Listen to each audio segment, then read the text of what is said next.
Hello everyone.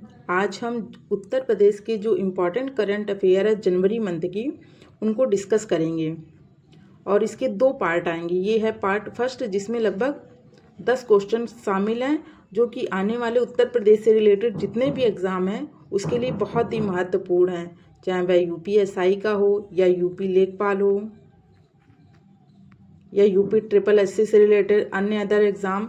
इन सभी एग्ज़ामों के लिए बहुत ही महत्वपूर्ण है और जो दिसंबर 2026 में यूपी पीसीएस लगा है उसके लिए भी बहुत ही इम्पॉर्टेंट क्वेश्चन है। तो आइए देखते हैं, वन बाय वन डिस्कस करते हैं। ये है पार्ट फर्स्ट। तो यक्ष का पूर्ण रूप क्या है?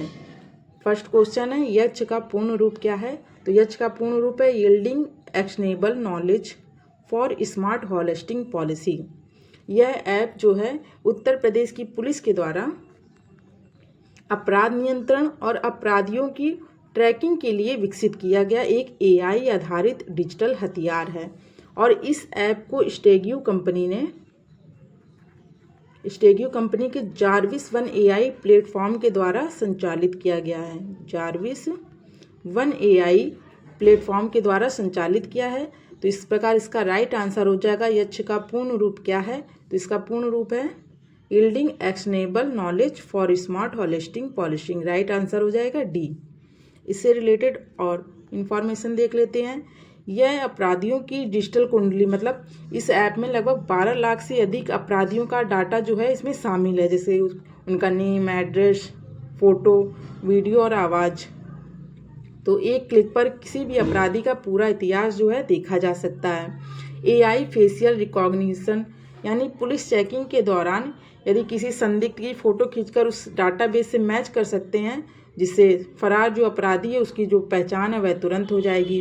वॉइस रिकॉग्नाइजेशन, तो मतलब इसमें जो भारत की पहली ऐसी तकनीक है जो अपराधियों के वॉइस सैंपल के आधार पर भी उनकी पहचान कर सकती है। नेक्स्ट है क्राइम जीपीटी। चैट जीपीटी की तर्ज पर ही इसमें एक जनरेटिव एआई इंटरफेस है जहां पुलिस अधिकारी जो है सरल भाषा में अपराधियों या उसके अपराध के जो पैटर्न है उनसे सवाल पूछ करके जानकारी प्राप्त कर सकते हैं। नेक्स्ट है गैंग एनालिसिस और रियल टाइम अलर्ट। यह ऐप जो है अपराधियों के नेटवर्क और जो उनके गैंग हैं उस लिंक का विश्लेषण करेगा। यदि कोई भी अपराधी अपना क्षेत्र बदलता है तो उसे संबंधित बीट कर्मचारी को तुरंत रियल टाइम अलर्ट मिलेगा। गुमशुदा व्यक्तियों की खोज, कई बार कई लवारिस सब हैं और जो गुमशुदा बच्चे हैं या बुजुर्ग हैं उनकी पहचान करने और उन्हें परिवार से मिलाने में भी यह ऐप मदद करेगा। इस ऐप का नाम है यक्ष ऐप। तो इस प्रकार इसका राइट आंसर हो जाएगा यक्ष का पूर्ण रूप क्या है? तो yielding actionable knowledge for smart holistic policy. Right answer हो जाएगा डी। नेक्स्ट है 86वां अखिल भारतीय पीठासीन अधिकारी सम्मेलन कहाँ आयोजित किया गया था? तो 86वां अखिल भारतीय पीठासीन अधिकारी सम्मेलन जो है ये लखनऊ में आयोजित किया गया था। कब? तो 19 से 21 जनवरी में आयोजित किया गया था। और ये कहाँ पे? तो लखनऊ के विधान भवन में। इसका जो उद्घाटन है उत्तर प्रदेश की जो गवर्नर हैं आनंदीबेन पटेल, इन्होंने इसका उद्घाटन किया था और जिसकी अध्यक्षता जो है लोकसभा अध्यक्ष ओम बिरला ने इसकी अध्यक्षता की थी।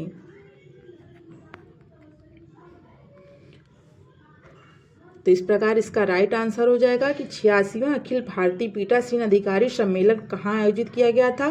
तो ये लखनऊ में किया गया था। तो 85वां कहाँ हुआ था? तो 85वां आयोजित किया गया था पटना में।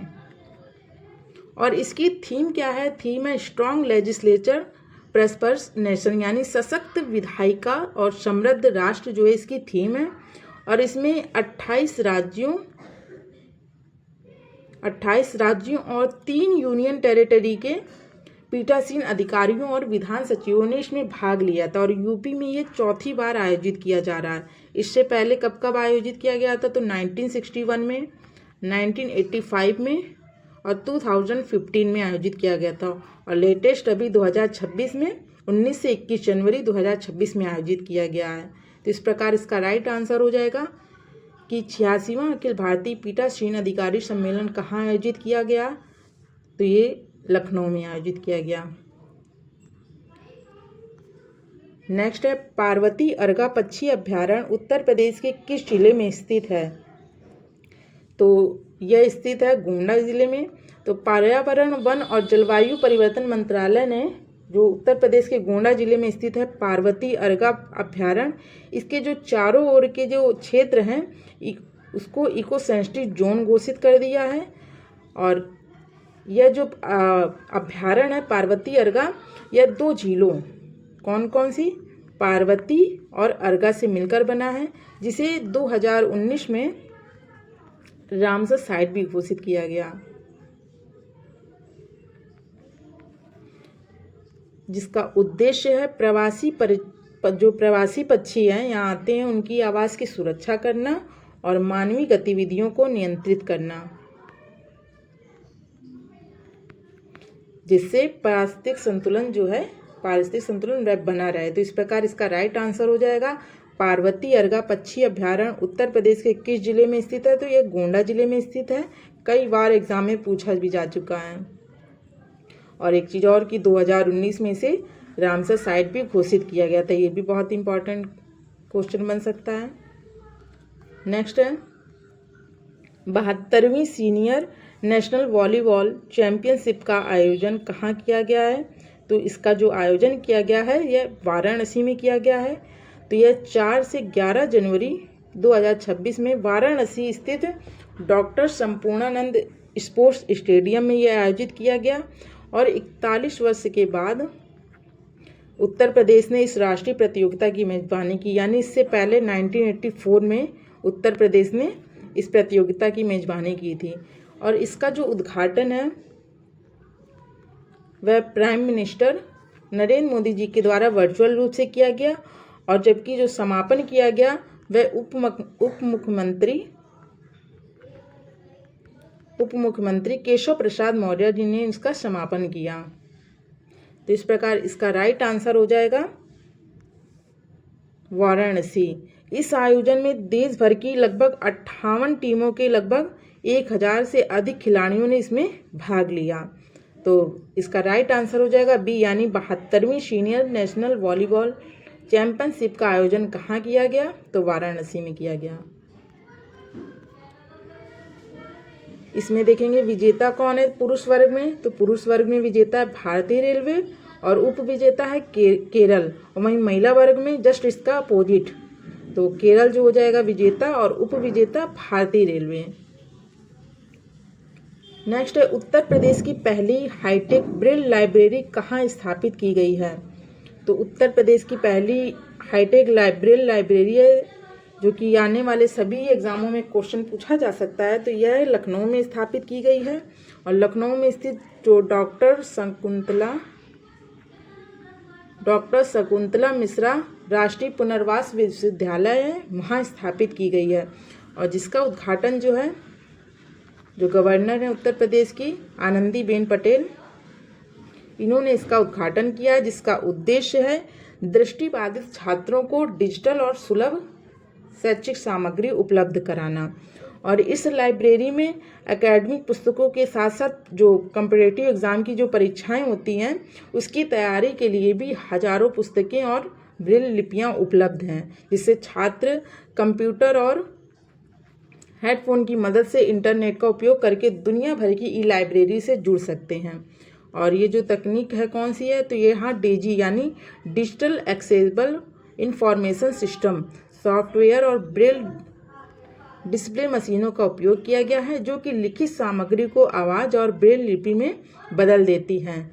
तो इससे जो शिक्षा है, जो दृष्टिबाधित लोग हैं उनको बहुत ही आसानी से शिक्षा प्राप्त हो जाएगी। तो इस प्रकार इसका राइट आंसर हो जाएगा उत्तर प्रदेश की पहली हाईटेक ब्रेल लाइब्रेरी कहाँ स्थापित की गई है? तो यह स्थापित की गई है लखनऊ में। राइट आंसर हो जाएगा सी। नेक्स्ट है इंडस फूड 2026 का आयोजन उत्तर प्रदेश के किस शहर में किया गया है? तो इसका आयोजन जो है ग्रेटर नोएडा में किया गया है, और यह इसका 9वां संस्करण है। और कब आयोजित किया गया था? तो ये 8 से 10 जनवरी को बीच आयोजित किया गया था, जिसमें 80 से अधिक देशों के खरीदारों ने इसमें हिस्सा लिया था। इसका जो आयोजन है वह TPCI यानी trade promotion council of India के द्वारा आयोजन किया गया, जिसका उद्देश्य है खाद्य निर्यात को बढ़ावा देना।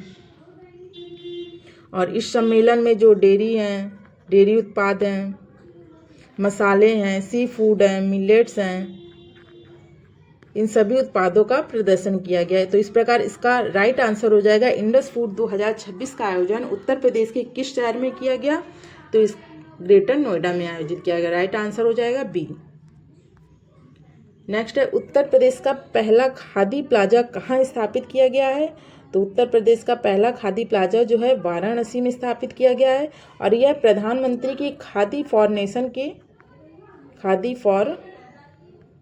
नेशन पहल के तहत स्थापित किया जा रहा है। और यह प्लाजा जो है वाराणसी के तेलिया बाग स्थित खादी और ग्रामोद्योग बोर्ड के कार्यालय परिषद में स्थित होगा, जिसका उद्देश्य होगा कि एक ही छत के नीचे देश भर के सभी खादी उत्पादों को ग्राहकों के लिए उपलब्ध कराना, जिसकी जो लागत है लगभग 25 करोड़ में यह स्थापित किया जाएगा। तो इस प्रकार इसका राइट आंसर हो जाएगा उत्तर प्रदेश का पहला खादी प्लाजा कहाँ स्थापित किया गया है? तो वाराणसी में। राइट आंसर हो जाएगा सी। नेक्स्ट है, इंडिया फूड एक्सपो 2026 का आयोजन उत्तर प्रदेश के किस शहर में किया गया है? इंडिया फूड एक्सपो और इंडस फूड में थोड़ा सा डिफरेंट है, कंफ्यूजन नहीं करना है। तो इंडिया फूड एक्सपो 2026 का आयोजन जो है उत्तर प्रदेश के लखनऊ में आयोजित किया गया। तो इस प्रकार इसका राइट आंसर हो जाएगा सी।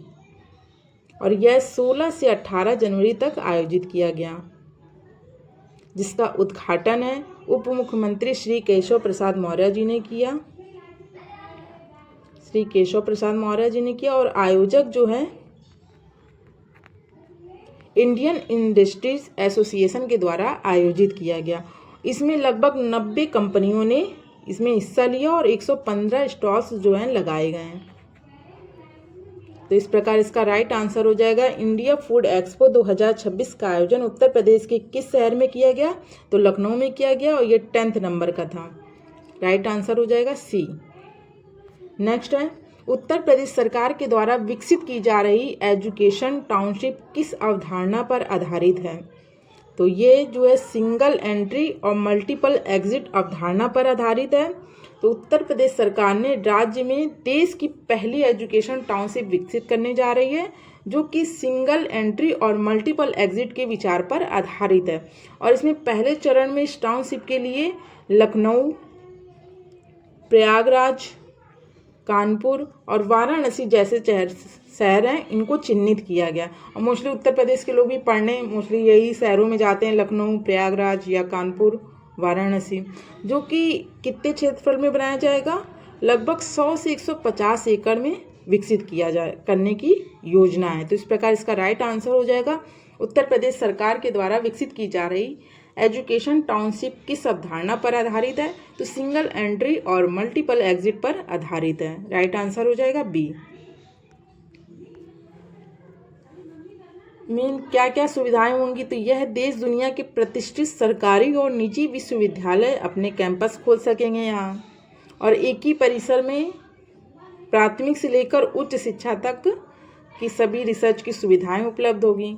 इसमें छात्रों और शिक्षकों के लिए आवासीय व्यवस्था, खेल और सांस्कृतिक केंद्र भी शामिल होंगे। तो इस प्रकार इसका राइट आंसर हो जाएगा कि उत्तर प्रदेश सरकार के द्वारा विकसित की जा रही एजुकेशन टाउनशिप जो अवधारणा है वह सिंगल एंट्री और मल्टीपल एग्जिट पर आधारित है।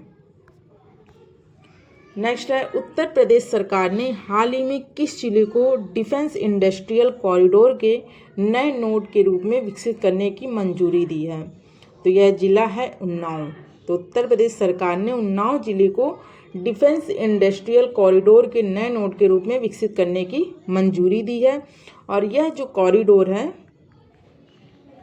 यह 230 हेक्टेयर भूमि पर विकसित किया जा रहा है। और इसकी जो कनेक्टिविटी है इस कॉरिडोर की वह लखनऊ और कानपुर एक्सप्रेसवे और गंगा एक्सप्रेसवे के निकट है। और यहाँ पर हथियार हो गए जैसे गोला बारूद, ड्रोन, मशीन गन और बुलेट प्रूफ जैकेट जैसे आधुनिक जो रक्षा उपकरण हैं उनका निर्माण किया जाएगा। तो इस प्रकार इसका राइट आंसर हो जाएगा उत्तर प्रदेश सरकार ने उन्नाव जिले के डिफेंस इंडस्ट्रियल कॉरिडोर के नए नोड के रूप में विकसित करने की मंजूरी दी है। राइट आंसर हो जाएगा बी। तो ये रही उत्तर प्रदेश की जनवरी मंथ की कुछ इम्पॉर्टेंट खबरें और कुछ सेकंड पार्ट में आएंगी। तो इसलिए ये आने वाले सभी कॉम्पिटिटिव एग्जाम जो उत्तर प्रदेश से रिलेटेड है सबके लिए बहुत ही महत्वपूर्ण है। 1-2 क्वेश्चन तो सब में मिलते ही हैं उत्तर प्रदेश से रिलेटेड। और अभी लेखपाल का अगर आप सिलेबस देखेंगे तो उसमें उत्तर प्रदेश स्पेशल लेकर के काफ़ी पोर्शन कवर किया गया है।